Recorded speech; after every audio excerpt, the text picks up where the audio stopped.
8वीं क्लास की गणित में आपका स्वागत है।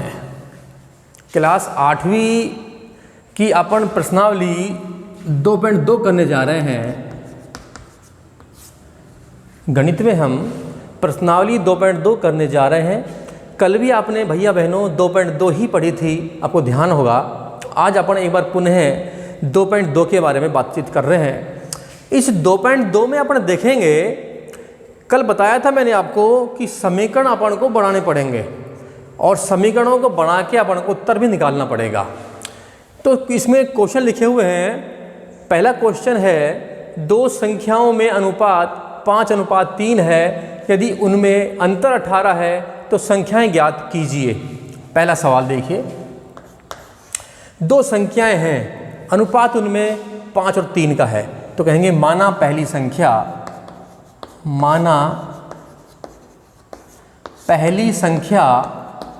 बराबर 5x मान लेंगे आप, क्योंकि अनुपात है 5 और 3 का। अगर इसको 5x मानेंगे तो दूसरी को 3x मानेंगे अपन। माना दूसरी संख्या बराबर 3x। प्रश्नानुसार प्रश्न हमसे कहता है कि दोनों में जो अंतर है वो 18 का है। अंतर मतलब दोनों को अगर घटाव करें अपन, दोनों संख्याओं में अगर अपन घटाव करें या अंतर करें तो 18 आएगा उसका उत्तर। तो लिखेंगे, प्रश्न हमसे कहता है प्रश्नानुसार दोनों का जो अंतर है वो 18 है। 5x में से 3x कम करेंगे तो 18 आएगा अपने पास। 2x बराबर 18 और x का मान निकालेंगे 18/2 तो 9 आ गया। 2 9 18। x का मान 9 आ चुका है अपने पास। आप लोग देख रहे होंगे जो x का मान आया वो 9 आया है। अब अपन निकालेंगे पहली संख्या और दूसरी संख्या। तो लिखेंगे, अतः पहली संख्या बराबर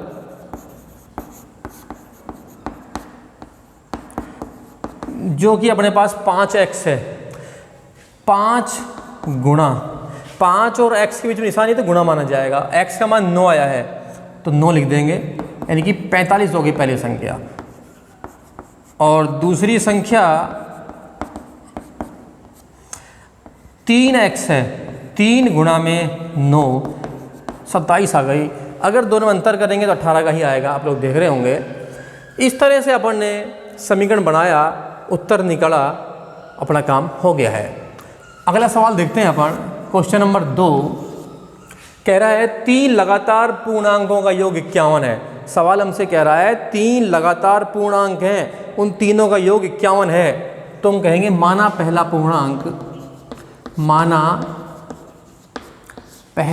पूर्णांक बराबर, पहले को x मान लो, माना दूसरा पूर्णांक बराबर x + 1। वो कह रहा है तीनों लगातार हैं, 3 लगातार पूर्णांक हैं तो एक के बाद एक आएगा। माना तीसरा पूर्णांक बराबर x + 2। अगर पहला x मानते हैं आप तो दूसरा x + 1 होगा, तीसरा x + 2 होगा। तीनों पूर्णांक हो चुके हैं। कह रहा है तीनों पूर्णांकों का योग 51 है, तीनों का योग 51 है। प्रश्न कह रहा है ये, तो लिखेंगे प्रश्नानुसार प्रश्न हमसे कहता है कि तीनों को जोड़ दें, तीनों पूर्णांकों को जोड़ दें अपन तो 51 आएगा अपने पास। पहला पूर्णांक, दूसरा हो गया, तीसरा हो गया, तीनों को जोड़ेंगे तो 51 आएगा अपने पास।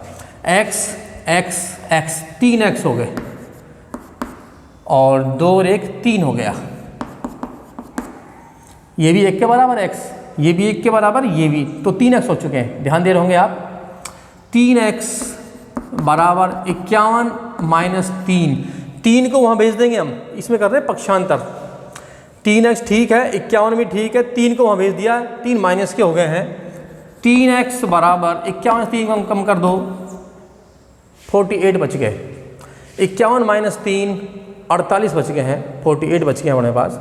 और x का मान निकाल लीजिए, 48/3 16 आ गए। 3 एकम 3, 3 6 18। x बराबर 16 आ गया है तो लिखेंगे अतः पहला पूर्णांक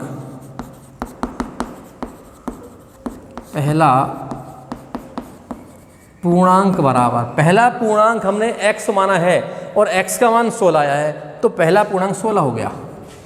दूसरा पूर्णांक